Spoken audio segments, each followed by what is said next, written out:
là ông Robert Beasley, Director of Franchise Operation and Business Development tại VF Franchise Consulting.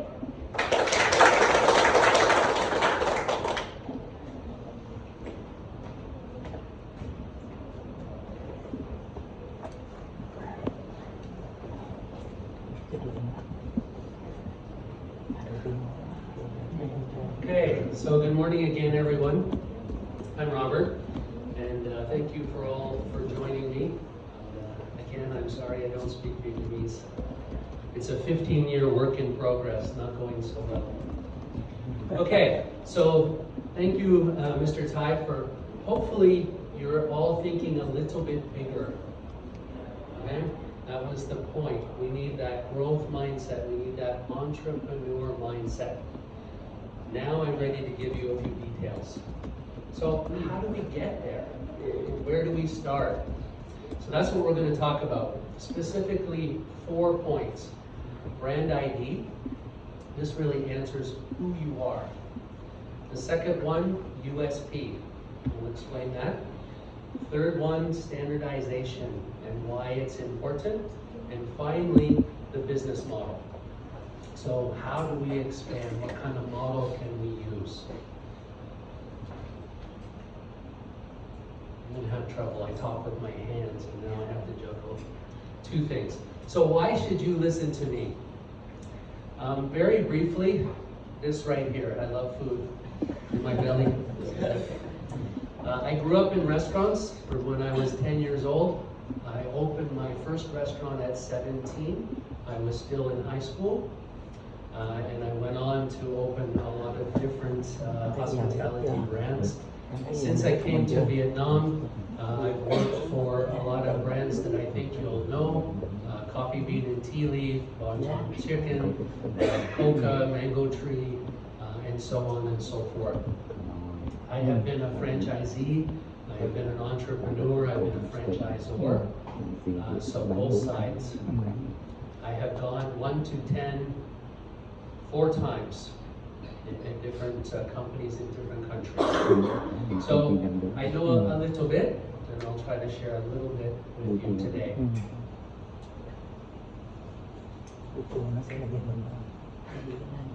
How many of you have a ID card? Everyone, right? So if I asked you, you could give me your ID card. If you have ever gone on a job interview, the person may ask you for your ID. So you give them your ID. Did they say, okay, you're hired? If it was that easy, we'd be very happy, right? No, but that's who you are, right? There's your name, there's your birthday, there's your nationality, where you were born. So why don't they hire you? Because it's just one piece of the puzzle, one detail. So no, you bring your CV. So you give them your resume, your CV. Okay, there's a few more pieces to the puzzle. Maybe that gets you an interview. Did they give you a job? No. You have to go on an interview. You have to go on a second interview. Maybe then you can have a job. Because then they have a complete picture of who you are.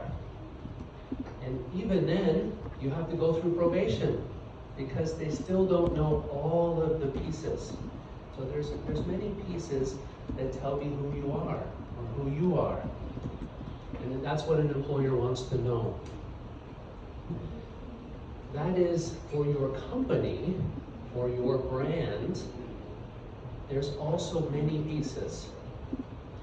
And before you go any further, you have to know who you are. Who is your company? What is your brand? Because if you duplicate it 100 times and you don't know, you have 100 very confused people, 100 very confused locations, because you never knew who you were at the beginning. So brand ID is one of the first things you have to do. And there are many pieces, as you can see. So it can be your restaurant name, your company name, your logo, your colors, your slogan or your tagline. images that you use consistently, the type of marketing that you do. It includes your target market, your USP, unique selling point, we'll talk about next. It includes what you want your guests to experience. It includes your story. And when you put all of these things together, like a puzzle, you have all of the pieces and now you have a complete picture. And you need to know what that picture looks like. Your team needs to know, because otherwise your customers will never know. If you don't know, they can never know. And I speak with people all the time. I'm an F&B consultant here 15 years. Go into companies all the time. And they say, okay, I have 30 units, I have 40 units, I have 5 units, I want to grow bigger. So I say, okay, who are you? Well, this is our name, this is our logo. They don't have the rest of the pieces. And that's why they've been stuck. That's why they're stuck. So, take a step back. Who are you?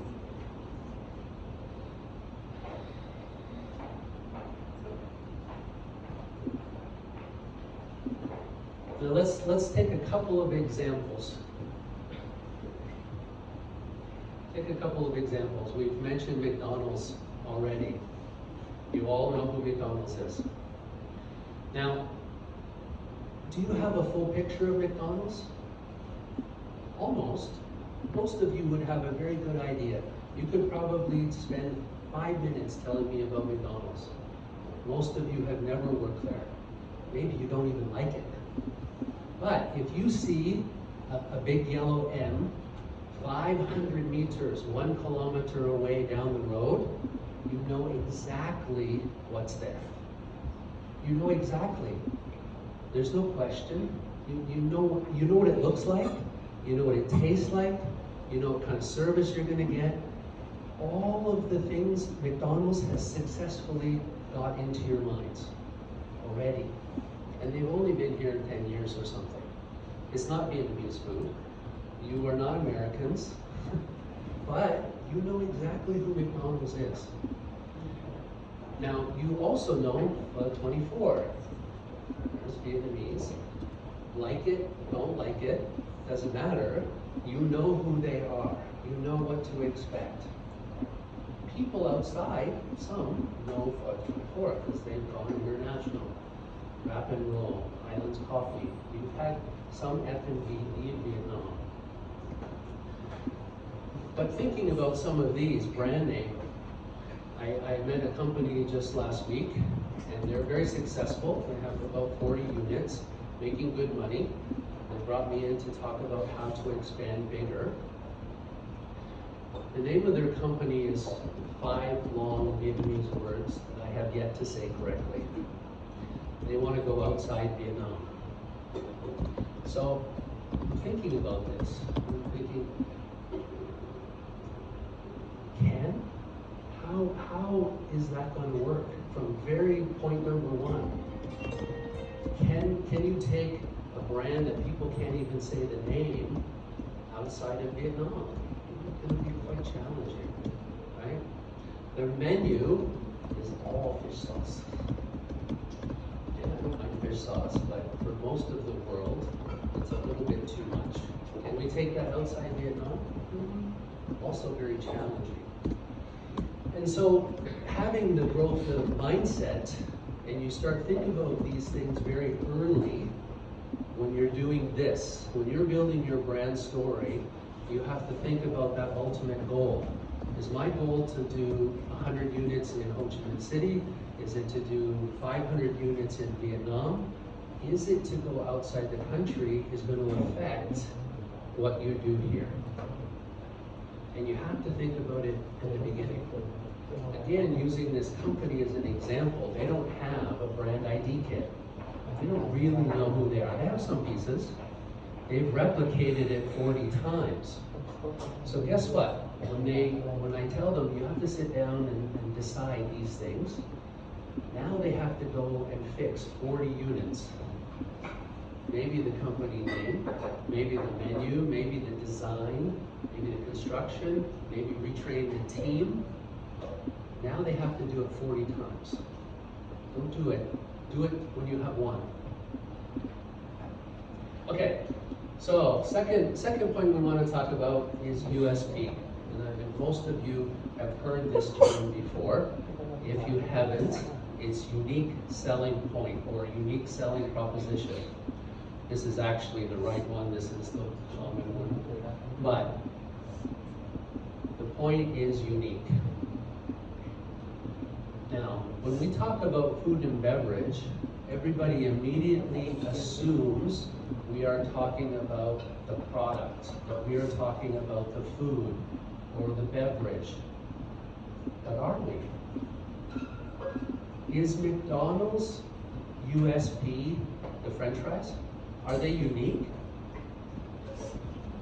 No. They're very normal. Is Starbucks coffee unique? No. Also, it's very normal. In fact, a lot of people don't even like it. We still go to Starbucks. We don't go there for the coffee, right? So, it doesn't have to be the product. It can be, but it doesn't have to be. So one of the things you have to understand is you need a USB. You need to know what that is. It's part of your brand, it's part of who you are. Why am I unique? But it does not have to be the food or the drink. Do you have your favorite compound or pho? Yes. But will you have another one? Probably. Can you make a unique pho? Can any of you here make a pho that nobody else in Saigon can make? Anyone? I want to talk to you. No, probably not. Yeah. Okay. Yes? Okay, I want to talk to you later. All right, so it can be product. It can be a category. You know, something, especially in Vietnam, is just starting. So wellness, natural, organic, healthy. It can be design and construction. Sorry, mistake there. It can be a theme. It can even be pricing. If everybody else is $30K for Cafe Ciudad and you can have a good one at $15K, that can be unique for you. Can be unique for your area. Some exceptional customer service, something special about the way people get served. Innovation in technology. I'll give you some examples of that in a second. Experience or entertainment. We have a lot of that in Asian food, where you're cooking yourself, hot pots and barbecues, food that's now delivered by robots. There's all kinds of unique things happening. A brand story or heritage, and Vietnamese have that. You guys have that, especially outside of Vietnam. Everything that you think is normal here, step outside your country, it is no longer normal. It can be unique. However, there are some things that are not USPs or that are not scalable USPs. And a lot of people have a struggle here. Two examples are location. A location cannot be your USB because you can't repeat a location. For example, on Winway, there's a restaurant, they call it a cafe, but it's really a restaurant. They have terrible service. They have terrible food, but they're busy, they're super busy because they're on Winway and they're in the base of a big office tower. They make money. They make good money, for sure. Whoever owns that, they make good money. Can you scale that? No. You put that anywhere else, no one will go there because it's not good and it's expensive. There's no reason because their USP is their location. So it's not a good one to scale. Celebrity chef. When you think of David Tye, Gordon Ramsay, you think of different ones. We have fantastic young Vietnamese chefs now. Finally, we've got to that point where you have some very young talent that's doing fantastic things in the kitchen. But when they don't cook, the food not so good. And you can only be in one restaurant for lunch. You can't be in 2 or 3 or 4. So it is often very difficult to scale a restaurant based on the chef. It's like a location, you can't necessarily repeat it. So you have to find something in your brand that is unique, that really answers why the guests would choose you instead of one of your competitors. And it has to be something that is scalable, something that you can repeat. With chefs, if you do everything else correctly, some have successfully repeated their restaurants because they have a chef who is willing to teach 100%. Most chefs are not. Most Vietnamese chefs are definitely not. Okay? But if they're willing and they take mentors, they teach, it can be done, but it's difficult.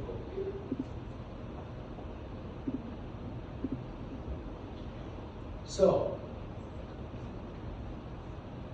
when we say unique selling point, it doesn't mean one of a kind. Even though the word unique means one, when we talk about USP, there is very little in food and beverage that hasn't been done already. But you can be unique on your street, in your district, in your city, in your country, or you can be unique in the fact that you're in a small select group. So if you have 2 people doing exactly the same type of restaurant in Ho Tao, you're not unique. But if you have 2 people doing exactly the same type of restaurant in Ho Chi Minh City, you can still be unique because of the scale of the customers and the base. But let's take pizza. Pizza is the most consensual food in the world. Every country, almost every person, every culture for sure likes pizza because it is very flexible on what you can put on top. So you can go anywhere and there's pizza. Not Vietnamese, but you have a wide variety of pizza here in Ho Chi Minh City. It has also been around for hundreds of years, or thousands, a long time. So you might think there is nothing unique in pizza. And in some ways you're correct. Everything's been done. Even here in Ho Chi Minh City, you have thin crust, you have thick crust, you have all different kinds of toppings, you have big, you have small, Italian, French, American style, you have it all. Korean, you even have Korean pizza now. So, how can you be unique? How can you be unique? Well, let's think about it. This is Little Caesars Pizza. It is the 3rd largest pizza chain in the world. You do not have it in Vietnam. They're still looking for a partner. But they have 30, 40 countries, 6,000 units. They are the 3rd largest. Pizza Hut, Domino's, Little Caesars. You have the first 2 already. So how can they be unique? Does this pizza look like anything special? No. It looks the same as Domino's. Right? It looks the same as Domino's, maybe same as other restaurant that you go to. So you think about this, they said, okay, how can we be unique? First, they got their brand ID correct. Step 1 that we talked about. They're gonna focus on pickup. Not delivery, not dine-in. Not like Pizza Hut where you go there as a casual dining restaurant. Not delivery like Domino's. They're gonna focus on pickup. So where they put their locations, everything they do is focused on customers going there, picking up, taking to work, taking home. So they know who they are, number 1. Okay, what's important? What would be important for you? You're at lunch, you're at your office, you're working. What would be important for you for pickup food? Anyone?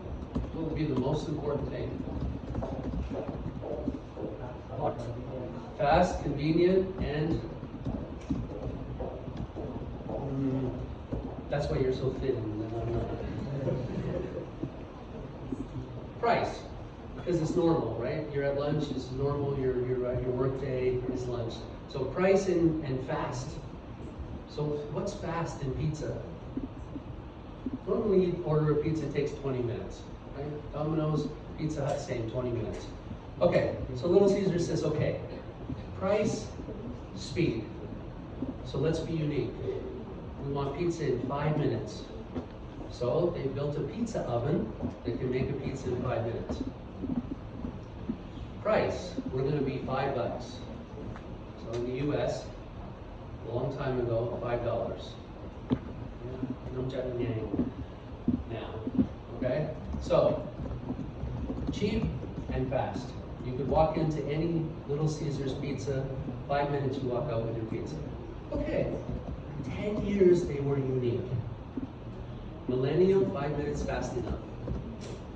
Gen Z, not fast enough. Okay, how can we be better?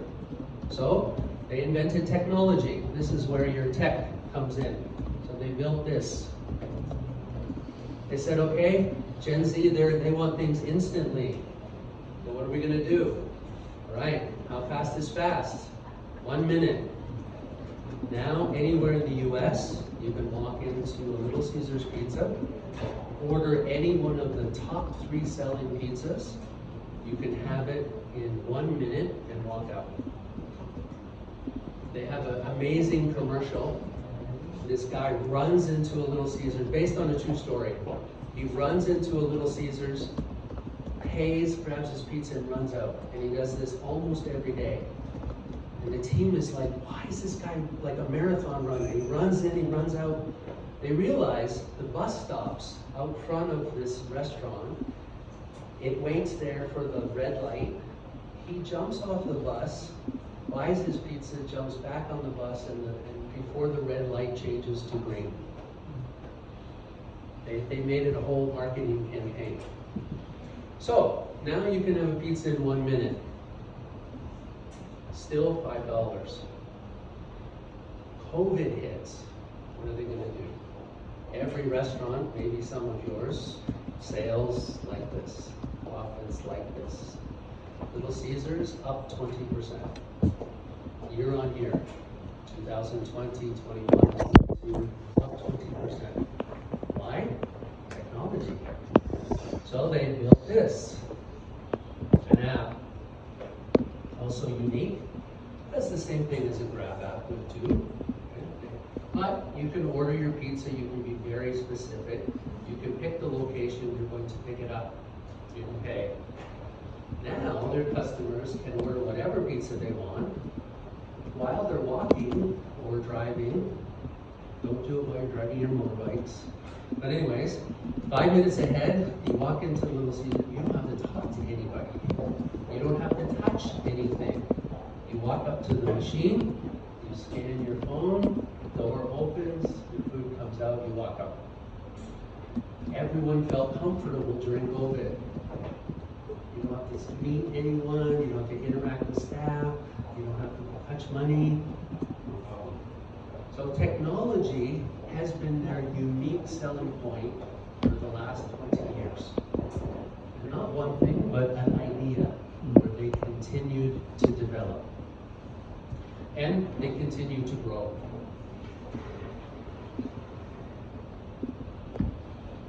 Okay, I lived in Taiwan for a while.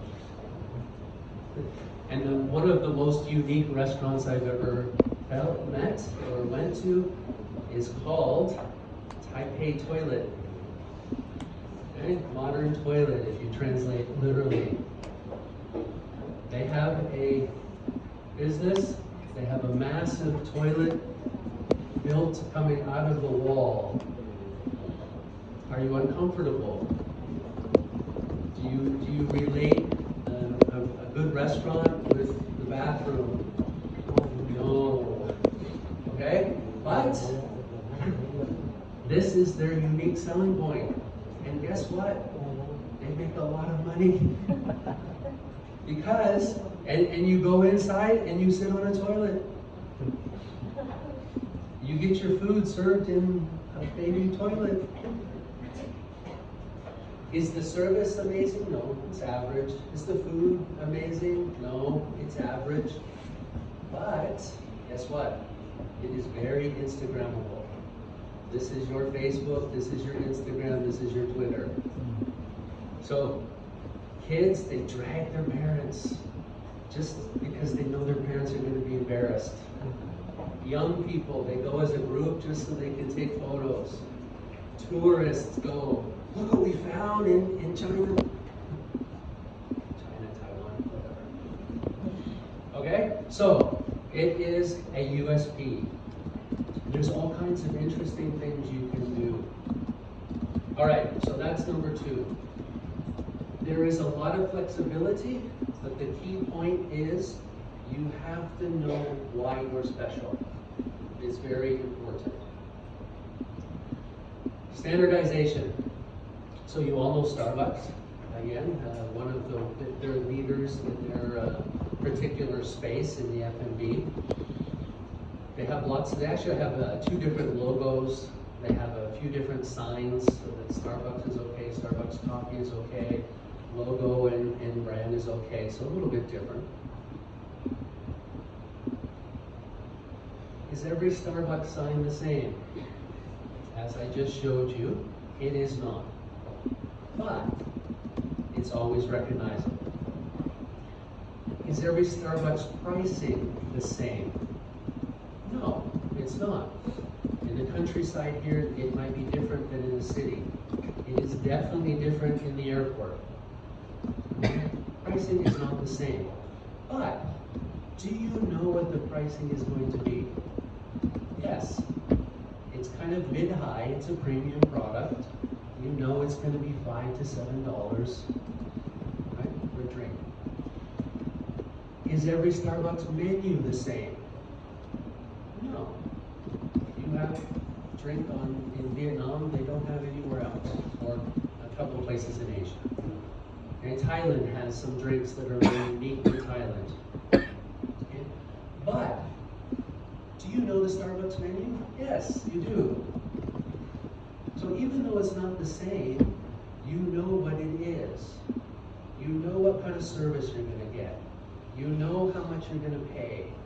You know what kind of drinks you're going to get. And even if the food is different in every Starbucks, you know what it is. You're going to have some salads, some sandwiches, some baked goods, some desserts. You know what to expect. So when we say standardized, which is important when you scale, it doesn't necessarily mean identical. But your customers have to know what to expect. If you go into a Starbucks and they have no coffee, maybe I would have a heart attack, right? You can't. It has to have the coffee. So same with your restaurants, same with your business. If you have a very successful restaurant here in Ho Chi Minh City, and for some reason your second location you put in Hue or Vung Tau or Da Nang, are you going to have exactly the same menu? No. What's the difference? You're going to add some seafood, right? Because people are on the beach, they want to eat seafood. If you want to be successful in those 3 cities, you need to have some seafood. So you need to add some. But if you're guests from Ho Chi Minh that like your restaurant, they go to Vung Tau, they see your restaurant, oh, I like that restaurant, I'm going to go there for dinner. And they get there, and none of their favorite foods are there. Are they going to be happy? No, because they came to you because they know who you are, and they're expecting the same. Now, are they also expecting some seafood? Yes, because it is on the beach. So, standardization does not mean identical. And here's a good example. Steak dish. You're going to be hungry. So, does it look good? Yeah. Does the one on your right side look good? Yeah. nothing wrong with it. So typical local Vietnamese steak. Now, if your first restaurant was like this, and maybe it had very good service, table service, had some craft beer selection, that's fine. But if your second restaurant was like this, counter service, no beer, this type of steak, are your guests going to be happy? No, because they came expecting this. And the same, if you're this and your second restaurant is this, your guests are still not going to be happy. Because instead of 100,000 or 200,000, you're going to spend $1 million or $2 million, they're not going to be happy either. So both products are fine, both prices might be fine. But the fact of the matter is, your guests become to look for who you are, and that's why they come to you. So to build trust and loyalty, customers have to have a consistent experience. Typically, ambiance, service, product, pricing.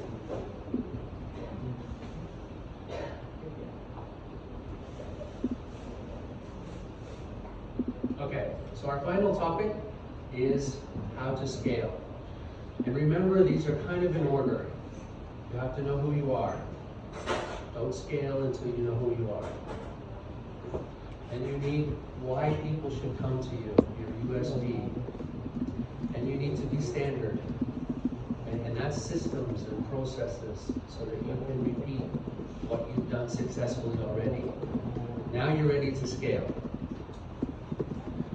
Why don't companies expand? So Ty actually told us why we should, and the opportunities are there. So why don't all of you have 100 restaurants? Here's the reasons. Lack of vision, lack of capital, lack of people, and you never get started. Most people don't include number 4 when we talk about this. For me, it's the most important point. When you leave here, you're going to get on your motorbikes, most of you. You get on your motorbikes, you go to your first light, you're stopped, you're sitting there on your motorbike. Can you turn to your right? No, you can't. Doesn't matter. You can turn your wheel, but you don't go anywhere. You can't turn until you start moving. So until you give it some gas and you start moving, you can't go anywhere. Doesn't matter where you want to be. If you don't get started, you can't make any adjustments. So you have to start. But you need these 3 things to do so. So you have to have a vision. You have to know who you are. You have to know all the things we talked about, but you also need to know where you want to be. You need capital, because everything takes money. And you need people, because you may have a good restaurant manager and a good chef, but when you go to second and third and fourth, you need other things. So you need some talent in your team. Incidentally, these are the same reasons that companies fail. So even when you're not expanding, these are the same reasons companies fail. Lack of vision, lack of capital, lack of people, and not moving forward. The Little Caesars, if they never moved forward, they would not be the 3rd largest pizza chain in the world. They had to take that step into technology, they had to adjust it, they had to adjust it again. They kept moving forward. So, when we talk about expansion methods, and I think we're going to touch on the money a little bit later in the next presenter, or 3rd, 4th presenter, but basically you can do it yourself. So when we talk about corporate expansion, we talk about organic, and that means you make enough money from your existing operations to expand. So you make enough money from restaurant 1, you do restaurant 2, make enough from those, do restaurant 3. It is slow, it is somewhat safe, it's okay. You can self-finance, and what I mean is a lot of people do many things. Maybe you have many businesses. You have a restaurant is just part. But you see, okay, there's potential, it's working well. Okay, we'll put some more money into it so that it can grow. You might get lender financing. So your friend, your neighbor, the loan shark on the street, the bank, might get some money from somebody. This, you all contain 100% control of your company. This is still you making the decisions. When we move to external, you start to lose some control. You start to give up some control. So maybe you take a new business partner. They bring in some capital, but you're losing shares. You're losing a percentage of your business. Joint venture, same type of idea. If you're big enough, maybe you consider going IPO or crowdfunding, whereas you're basically giving up shares of your company so that you can grow it. All of a sudden, you don't have all of the decision making. In a lot of these ways, somebody else gets to tell you how to run your business, at least some extent or another. No problems, it's not a bad thing. It goes much faster, but you have to be aware of the negatives of that. And franchising licensing being the last one is, the reason it is so popular is right here on this slide, because it allows you to keep 100% control of your business, but expand your business using other people's money. So you get the best of both worlds. It's not easy, it's a process, but that is its advantage.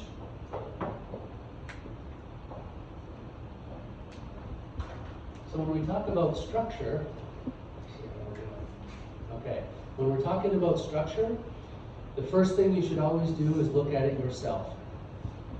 And it starts with your first unit, okay? And we look at the verticals. How can I be better? How can I increase revenue in location number 1? How can I decrease my costs in location number 1? Because if you bake a cake and your mold has a big dent in it, every cake you make is going to have a big dent in it, right? Did you follow me? If you make anything, even if you're in manufacturing and you have a mold of some sort, you pour stuff in there and you make something, every single one you make has the same defects as your mold. So you want your mold to be the best it can be. Look, restaurant number 1 has to be the best you can be. So you focus there first. The best profit, the lowest cost, the most organized, the best structure. Then we look at repeating it. Don't repeat it first and then try to fix, because then you have to fix 30 or 40 times. Just like the business I was talking about earlier. And there's a lot of ways you can do it. New products, new channels, expanding through delivery, online, takeaway, new formats. Maybe your restaurant is sort of medium size. Maybe there's opportunities for larger or smaller, or kiosks, or ghost kitchens, where you're only selling on Grab and other delivery apps. There's a lot of flexibility in F&B. And then the last one for yourself or corporate would be new locations, new trade areas. So different businesses, some you can open, 10 in a small area, some can do 100, some can only do 1, but there's always new areas. So your district to your city, to the next city, to the next country. And that often will get you 1 to 10. It's enough. Those things are enough to get you 1 to 10 when we're talking about expansion model. Now, to get you 4 to 10 to 100, this is where you usually need some outside help. And again, we'll talk about financing and some other importance here. But when you really want to grow, you're not interesting when you have 1 restaurant. You're just not. Interesting for you, not interesting for anyone else. When you prove it again, when you do number 2, when you do number 3, now people know it's not just a location. It's not just a single chef. It's not just the people in your area that come to you a lot of times in a week. Now you have something more interesting. Now maybe somebody would be interested to partner with you. Now maybe you somewhere in 4 to 10 now is where you can consider franchising or licensing your business.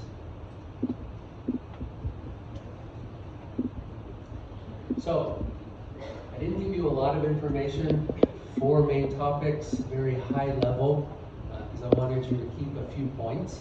But anyone here, regardless of your business, so some of you are restaurateurs, some of you are providing services to businesses, but you're still running an IT business or something else.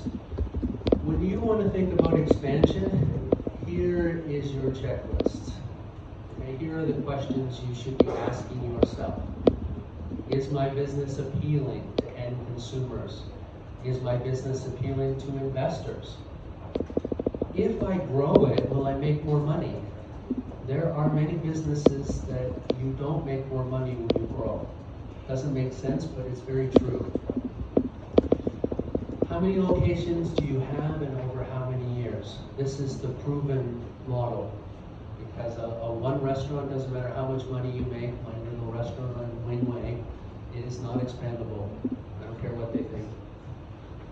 Okay, how profitable is your business? How fast do you get your money back? You know, you may think, okay, I get $100,000 profit every year from this business, but if it costs you $5 million, there's no return on investment. Okay? Why is it unique? You can't just repeat what somebody else is doing. Okay? Is there any recognitions? Are other people recognizing why you're unique? Can you effectively train other people to repeat what you've done? Because you can't franchise, for example, you can't license, you probably can't go international unless you can train people to do what your company is doing. And finally, have you registered your IP and your trademarks? So again, a small little cafe, if that's what you operate, and you call it 52 Cafe, it's fine. It's okay, it's a business. But you can't have 10 of those. You're 52 Cafe because your address is, 52 Tannendow Street. How can you expand to location number 2? You can't. So for sure, Highlands is trademarked. Nobody else can have Highlands coffee.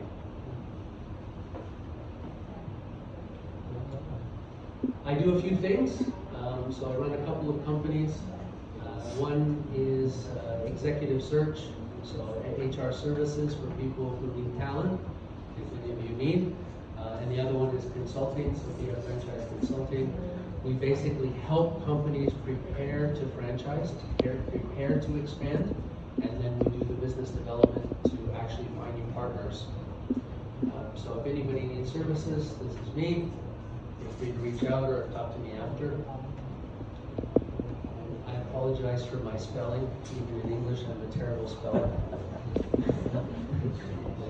Do I have time for questions, or are we going to do it at the end? Later. Okay. Yep. So thank you very much. I hope you